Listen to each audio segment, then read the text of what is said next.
"Mom, I don't know what I'm going to do. I'm $800 short on rent, and if I don't have it by Friday, they're starting eviction proceedings. I've called everyone. I don't know who else to ask." Jenna's voice on the phone had the particular thinness of someone who's already tried every option before finally, reluctantly, calling her mother. I told her not to worry, that I'd figure something out, and I meant it with more certainty than I actually felt, because I genuinely didn't know, in that moment, where $800 was going to come from. 3 days later, she had it, wired directly to her landlord, problem solved, eviction avoided. She never asked how. I never told her. It took her 4 years to find out, going through an old box of mine while helping me move, discovering a pawn shop receipt for a ring she'd watched on my finger for 31 years of her childhood. My name is Diane Castellano. I'm 62 years old, widowed for 6 years, and for most of my daughter's adult life, I've quietly absorbed whatever financial crisis came her way without ever fully explaining the actual cost of the solutions I found for her. My husband Michael and I married in 1991, and the ring he'd saved for 8 months to afford, a modest diamond, nothing extravagant, but chosen with more care and sacrifice than its size would suggest to anyone who didn't know the story behind it, stayed on my finger for 31 years, through his death from a sudden heart attack 6 years ago, through every hardship and joy our marriage produced, including our daughter Jenna, born 2 years after our wedding, the person that rings. Presence on my hand had quietly witnessed grow from infancy into a struggling young adult who called me, more often than either of us probably wanted to admit, in genuine financial crisis. I want to explain the pattern honestly, because I think it matters to understanding why I eventually made the decision I made. Jenna wasn't irresponsible, exactly, though I know some people hearing this story might assume that framing. She'd graduated college with a degree in social work, taken a job that paid modestly, but that she found genuinely meaningful, working with at-risk youth in the city's foster care system. The problem wasn't her character or her work ethic. The problem was that social work salaries in our particular region hadn't kept pace with rising rent, and Jenna, stubborn in the particular way I recognized from my own younger self, refused to leave a job she found meaningful for something better paying, but less fulfilling, even as the math of her actual finances grew increasingly precarious. I helped where I could, for years, in smaller ways, groceries during tight months, an unexpected car repair, a security deposit when she moved to a new apartment closer to her job. Michael's life insurance had left me reasonably comfortable, not wealthy, but comfortable enough to absorb these smaller emergencies without significant strain. What I hadn't accounted for was how much those smaller emergencies would accumulate, or how quickly my own financial cushion would thin as Jenna's crises grew larger and more frequent.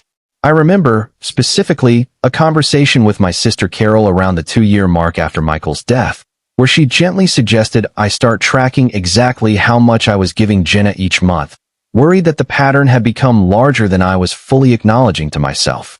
I brushed off the suggestion at the time, telling her it was manageable, that Jenna needed. By the time the eviction threat arrived, for years after Michael's death, my own savings had dwindled considerably more than I'd let myself fully acknowledge.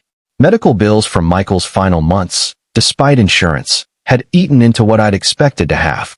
A roof repair the previous year had cost more than anticipated. I was managing, technically, on my own modest income from part-time bookkeeping work I did for a few small local businesses, but the margin for absorbing an $800 emergency, on top of everything else, had shrunk to almost nothing. Jenna's call came on a Tuesday evening, and I sat with the phone in my hand for a long time after we hung up, doing math in my head that kept arriving at the same uncomfortable conclusion.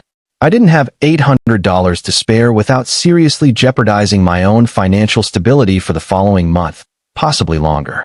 I thought, that evening, about all the obvious solutions: a credit card advance, a small loan from my sister, asking Jenna's boyfriend at the time whether his family might help. Each option carried its own complications, its own cost, its own risk of Jenna eventually learning exactly how strained things had actually become on my end, which I desperately didn't want, because I knew, with absolute certainty, that if Jenna understood how close to the edge I'd actually gotten, she'd refuse the help entirely, out of the particular stubborn pride I recognized as something she'd inherited directly from me. I looked at the ring on my finger sometime around midnight that evening, turning it slowly, remembering Michael's face when he'd first slipped it on, remembering 31 years of a marriage that had included far more joy than hardship despite everything. I thought about what Michael would have wanted in this specific situation, and I found, somewhat to my own surprise, that the answer felt clear rather than agonizing. Michael had loved Jenna fiercely, had worked overtime shifts for years to help fund her college education, had been, in every meaningful sense, exactly the kind of father who would have sold anything he owned to keep his daughter from losing her home. The ring itself, I reasoned, was a symbol of a love that had already fully happened, already been lived, already produced everything it was meant to produce, including the daughter now facing eviction.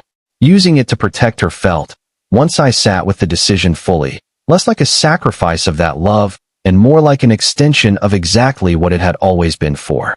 I drove to a pawn shop across town the next morning, deliberately choosing one far enough from my usual neighborhood that I wouldn't run into anyone who might recognize me or ask questions I wasn't prepared to answer.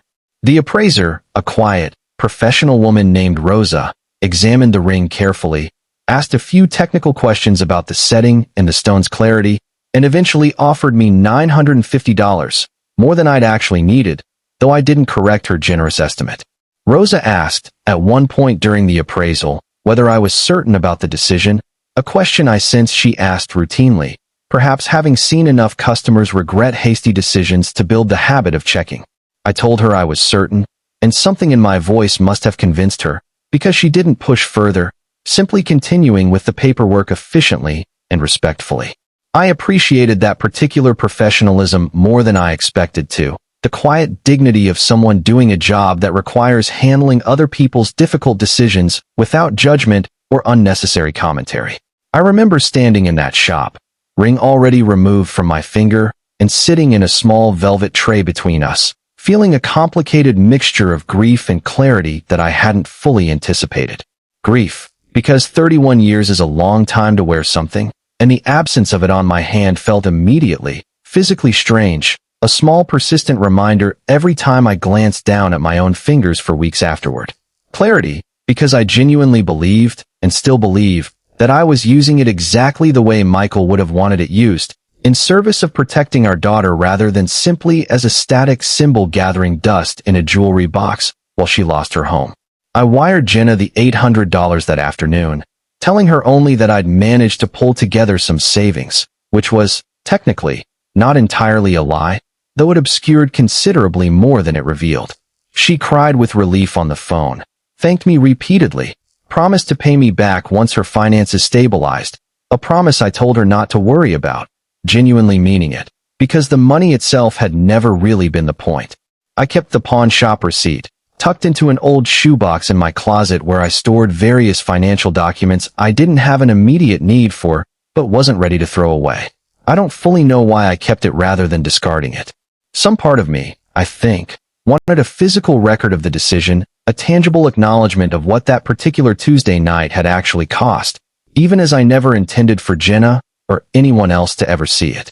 For years past, Jenna's finances gradually stabilized, helped along by a promotion at her agency, and a raise that finally brought her salary into closer alignment with the actual cost of living in our region. She never asked again, specifically, how I'd managed the $800 that Tuesday, and I never volunteered the information, the particular quiet agreement two people sometimes reach without ever explicitly discussing it, where one person's curiosity fades and the other person's silence simply continues undisturbed.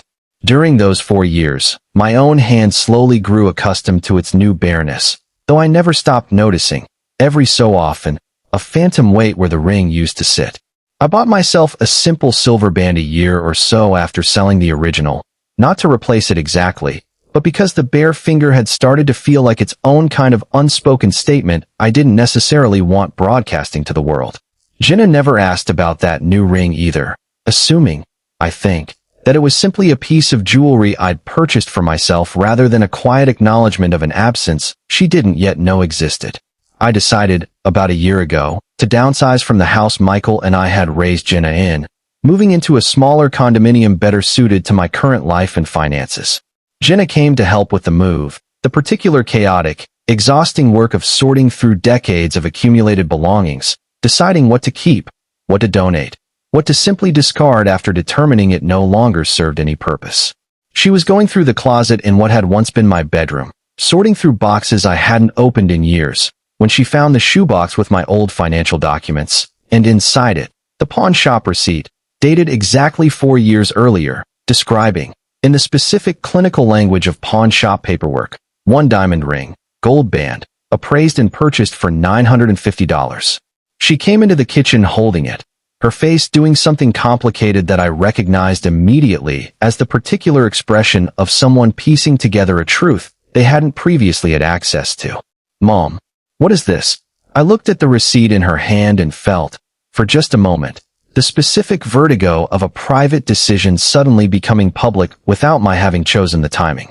"That's from 4 years ago," I said, buying myself a few seconds to decide exactly how honest to be about the rest of it. "This says you sold a ring. Gold band, diamond, $950.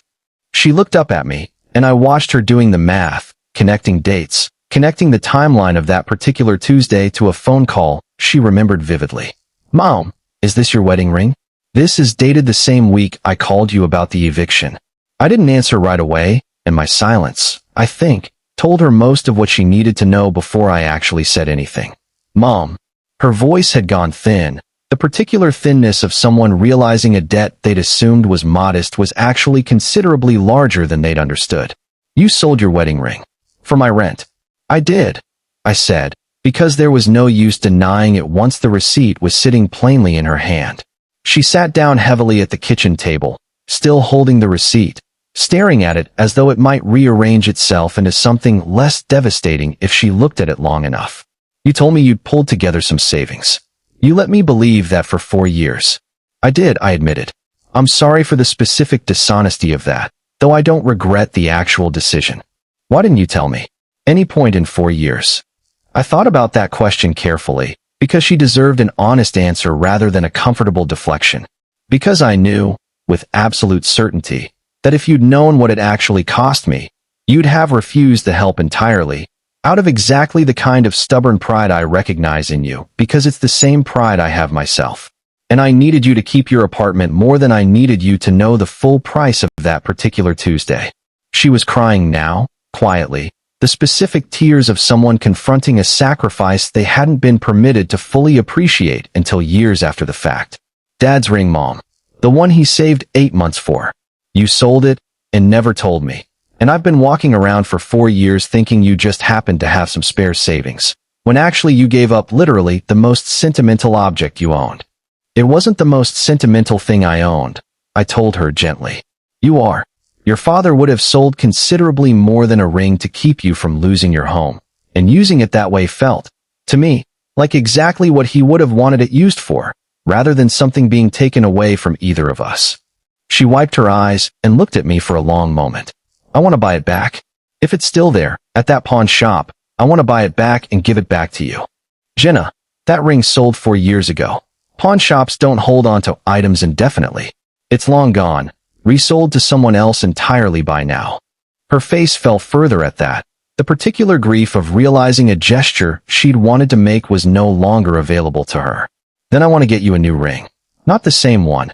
I know that's impossible, but some way of actually repaying what you gave up."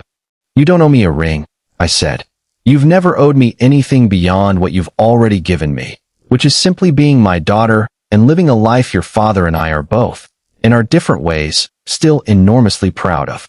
We sat with that for a while. The particular quiet that settles after a difficult truth has finally been spoken aloud rather than carried silently. Eventually, Jenna asked the question I think had been sitting underneath everything else she'd said. "Do you regret it? Selling it?" I considered that question honestly, the same way I try to consider anything important rather than reaching for an easy, comfortable answer. "There are moments I miss it," I said. "Sometimes I catch myself glancing at my own hand and remembering, for just a second, that it's not there anymore. But no, I don't regret the actual decision. I think, if your father had somehow been able to weigh in on that particular Tuesday night, he'd have told me exactly what I eventually decided on my own, that the ring had already done everything it was meant to do, which was represent a love that had already fully happened, and that using it to protect the daughter that love had produced wasn't a betrayal of what it represented. It was simply the next chapter of the same story. She reached across the table and took my hand, the one that had worn that ring for 31 years, and held it for a long moment without saying anything else. The months since that discovery have brought a different quality to our relationship, not dramatically transformed, but subtly deepened in a way I hadn't anticipated. Jenna calls more often now, not just during crises, and our conversations have taken on an honesty that wasn't quite present before, the particular honesty that becomes possible once a significant unspoken sacrifice has finally been named and acknowledged rather than quietly carried alone. She's also started asking me more directly, during any current difficulty in her life, whether a solution I'm offering carries a real cost to me, rather than simply accepting help at face value the way she had for years. I've told her, honestly, that I appreciate the question even when the answer is simply that I'm fine, because the asking itself represents exactly the kind of awareness I'd wanted her to have all along. Even if I hadn't been willing to demand it of her directly during the years I was quietly protecting her from the full financial picture. She insisted, despite my protests, on setting aside a small amount from each paycheck toward what she calls, only half-jokingly, the ring fund, though I've told her repeatedly that I don't need or expect an actual replacement. I think the gesture matters more to her than the eventual ring itself will, a way of processing gratitude for a sacrifice she wishes she'd been allowed to understand and appreciate in real time, rather than 4 years after the fact. I still think about that pawn shop sometimes, Rose's careful, professional handling of a ring that carried 31 years of marriage inside its modest setting. I don't know where that ring is now, whose finger it might sit on, whether its new owner has any idea of the specific history it carried before arriving in their possession. I've made peace with not knowing, the same way I made peace, for years ago, with a decision that felt, at the time and still now, less like a loss and more like love finding one more way to do exactly what it had always been for. Jenna asked me, during one of our more recent conversations, whether I'd make the same choice again, knowing everything I know now about how it would eventually come to light. I told her yes, without hesitation, because the actual outcome, her keeping her apartment, continuing the work she found meaningful, building toward the stability she now has, remained exactly what I'd hoped for on that difficult Tuesday night, regardless of how many years passed before she understood the full price of that outcome. Some decisions, I've learned, are worth making even when you know the person you're protecting might someday resent not having been told the truth sooner. The protection itself, at the moment it's needed most, matters more than the eventual reckoning with its cost. If you've ever quietly absorbed the real cost of helping someone you love, without letting them see the full weight of what that help actually required, I understand the impulse, and I don't think it's always the wrong choice. But I've learned, since Jenna found that receipt, that eventually, truth tends to surface on its own timeline, whether you've planned for that moment or not, and that the relationship on the other side of that surfacing can end up stronger, not weaker, once the full weight of a sacrifice is finally allowed to be seen and named.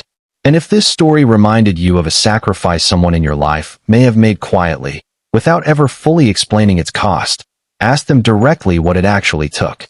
Sometimes gratitude needs the full truth to land the way it was always meant to.